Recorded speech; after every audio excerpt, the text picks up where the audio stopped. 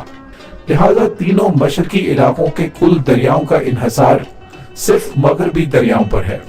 ناظرین، 1991 میں پاکستان کے چاروں صوبوں کے درمیان آپس میں پانی کی تقسیم کا معاہدہ ہوا، جسے واٹر اپورشمنٹ ایکارڈ کہا جاتا ہے، وہ طے پایا۔ لیکن آج بھی ہر صوبہ، خصوصاً صوبہ سندھ، زیادہ سے زیادہ پانی کا مطالبہ کرتا ہے۔ ناظرین، آئیے اب آپ کو پاکستان کے ڈیمز کا تعارف کرواتے ہیں۔ پاکستان کے پاس اس وقت دو بڑے ڈیم ہیں، تربیلا اور منگلا۔ ایک چھوٹا مہمن ڈیم زیر تعمیر ہے۔ تربیلا ڈیم جب 1974 میں انڈس پر مکمل ہوا، جس کی سٹوریج 9.692 MAF ملین ایکڑ فیٹ تھی، جو آج جھیل میں سلٹ بھر جانے کی وجہ سے 6.09 ملین ایکڑ فیٹ رہ گئی ہے، یعنی 38% کمی ہو چکی ہے۔ منگلا ڈیم دریائے جہلم پر واقع ہے۔ یہ 1967 میں 5.34 ملین ایکڑ فٹ کی سٹوریج کی استعداد سے بنا، پھر 2011 میں اس میں 2.9 MAF کا اضافہ کیا گیا، لیکن اب یہ 7.356 MAF پانی جمع کر سکتا ہے۔ لہٰذا اس کی کیپیسٹی استعداد بڑھنے کے باوجود 11% کم ہوئی ہے۔ ناظرین، یہ چشمہ بیراج ہے جو 1971 میں 0.717 MAF کی کیپیسٹی سٹوریج کے ساتھ بنایا گیا تھا۔ اب اس کی موجودہ صلاحیت 0.278 MAF ہے، یعنی اس میں 61% کمی ہو چکی ہے۔ ناظرین، اب ذرا غور کیجئے، ان تینوں ڈیموں کی کل کیپیسٹی 18.649 MAF سے گر کر 13.693 MAF ہو چکی ہے، لہٰذا کل کمی 27% ہو چکی ہے۔ موجودہ صورتحال یہ ہے کہ منگلا اور تربیلا اگر برسات میں بھر بھی جائیں تو ہم بمشکل سردیوں کی فصل ربی اور خریف کی بوائی مکمل کر سکتے ہیں۔ 2019 سے منگلا اور تربیلا مکمل نہ بھر سکنے کی صورت میں پاکستان میں پانی کی شدید قلت رہتی ہے۔ ناظرین، کابل جلال آباد افغانستان سے دریائے کابل پاکستان میں داخل ہو کر اس جگہ پر انڈس میں شامل ہو رہا ہے، اور یہ جگہ تربیلا ڈیم سے نیچے ہے۔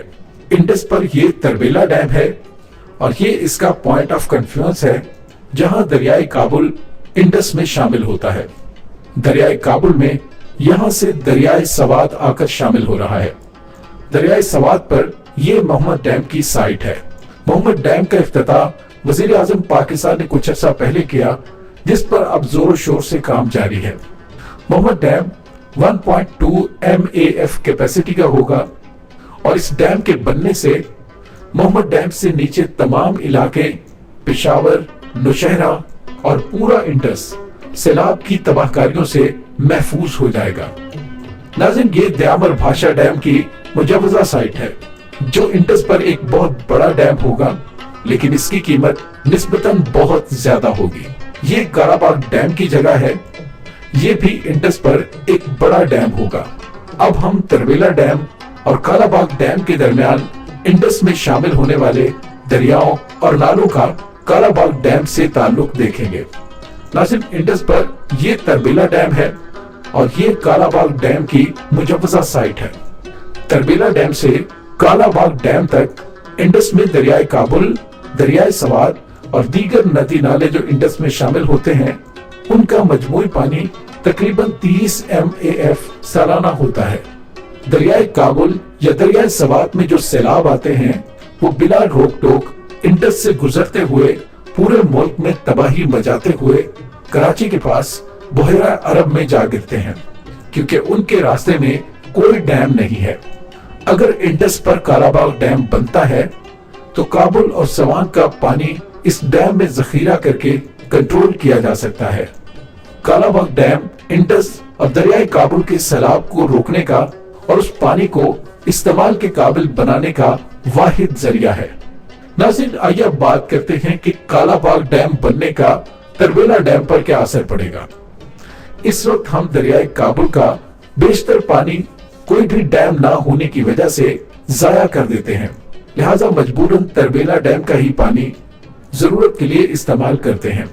اگر کالا باغ ڈیم بنتا ہے تو چونکہ ہم دریائے کابل اور دریائے سوان کے پانی کو ذخیرہ کر کے استعمال کر رہے ہوں گے، لہٰذا ہمیں تربیلا ڈیم سے پانی چھوڑنے کی ضرورت کم ہو جائے گی، اس لیے تربیلا ڈیم کو بھرنا آسان ہو جائے گا۔ یعنی کالا باغ ڈیم بننے سے نہ صرف کالا باغ ڈیم بلکہ تربیلا ڈیم بھی آسانی سے بھر سکے گا۔ یعنی دریائے کابل اور دریائے سوات کے پانی سے کالا باغ ڈیم بھریں اور انڈس کے پانی سے تربیلا ڈیم بھریں، اس طرح کالا باغ ڈیم کا فائدہ ڈبل سے بھی زیادہ ہو جاتا ہے۔ ناظرین، آئیے اب آپ کو بتاتے ہیں کالا باغ ڈیم کے ایک انتہائی منفرد پہلو سے متعلق۔ یہ ڈیم جب ڈیزائن ہوا تو اس کے ساتھ کالا باغ رسول لنک بھی تھی، جس نے کالا باغ ڈیم سے پانی رسول بیراج سے دریائے جہلم میں منتقل کرنا تھا، لیکن کالا باغ ڈیم کو متنازع بناتے ہوئے کالا باغ رسول لنک کو بھی متنازع بنا دیا گیا۔ برسات کے دنوں میں جب دریائے کابل میں وافر مقدار میں پانی ہوتا ہے تو اس وقت کالا باغ ڈیم سے پانی رسول لنک کے ذریعے دریائے جہلم میں منتقل کر دیا جائے تو رسول بیراج سے مشرقی دریاؤں ستلج، بیاس اور راوی کی وادیوں میں پانی بھیجا جا سکتا ہے۔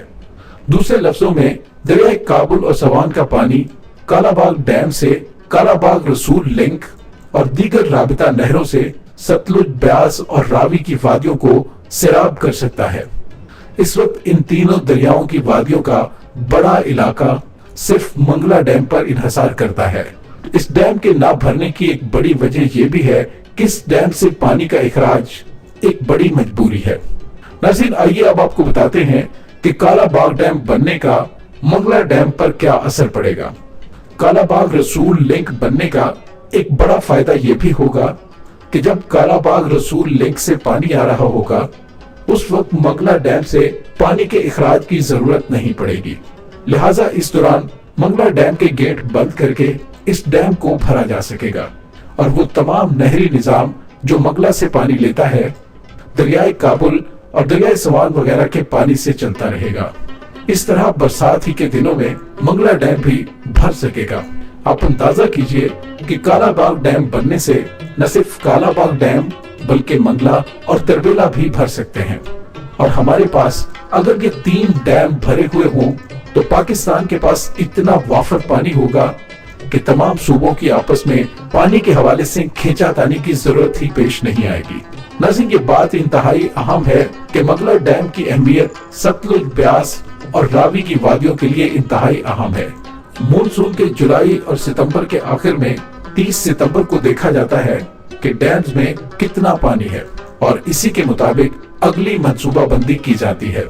اگر ہم منگلا ڈیم کی 30 ستمبر کی صورتحال دیکھیں تو دیکھا جا سکتا ہے کہ یہ اکثر ہی 30 ستمبر کو فل لیول پر نہیں ہوتا۔ ان کا بھرنا کالا باغ ڈیم اور کالا باغ رسول لنک کے ذریعے ہی ممکن ہے۔ ناظرین، کالا باغ ڈیم کا سب سے زیادہ فائدہ خیبر پختونخوا اور سندھ کو ہوگا۔ خیبر پختونخوا کے 5 اضلاع ڈیرہ اسماعیل خان، ٹانک، کرک، لکی مروت اور بنو کی 8 لاکھ ایکڑ اراضی کو صرف کالا باغ ڈیم ہی سیراب کر سکتا ہے۔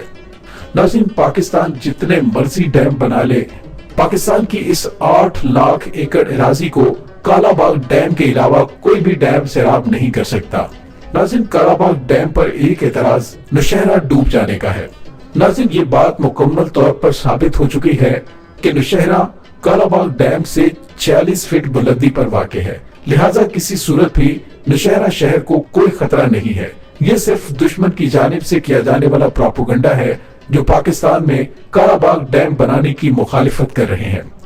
ناظرین، کالا باغ ڈیم سے سندھ کو 49.22% پانی ملے گا، جس سے نہ صرف صوبہ سندھ کا نظام بہتر چل سکے گا بلکہ نئی اراضی بھی زیر کاشت آ سکے گی اور سندھ کو سارا سال پانی کی وافر فراہمی ممکن ہو سکے گی۔ ناظرین، سندھ کے ساحلی علاقے کو سمندر کی دست برد سے محفوظ رکھنے کے لیے ٹیکنیکل حل پشتہ یعنی ڈائک کی تعمیر ہے۔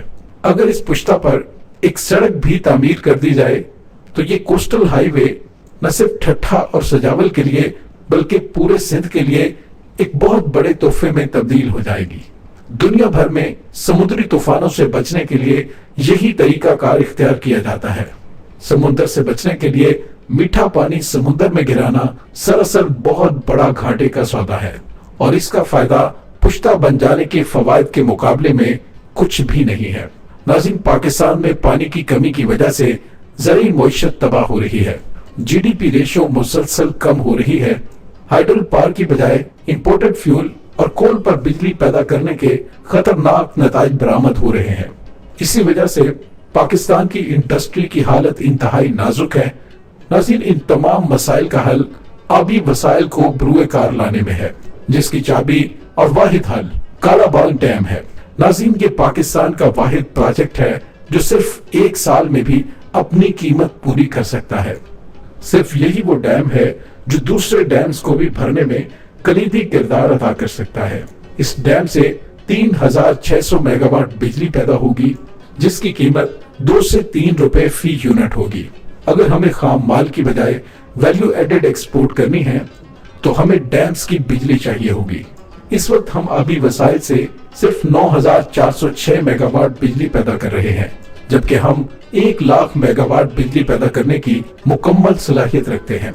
ناظرین، یہ بات بالکل حقیقت ہے کہ حکومت انڈسٹری کو بالکل کچھ بھی نہ دے، صرف ایک کالا باغ ڈیم دے دے، ہماری آدھی تباہ شدہ انڈسٹری خود بخود کھڑی ہو جائے گی۔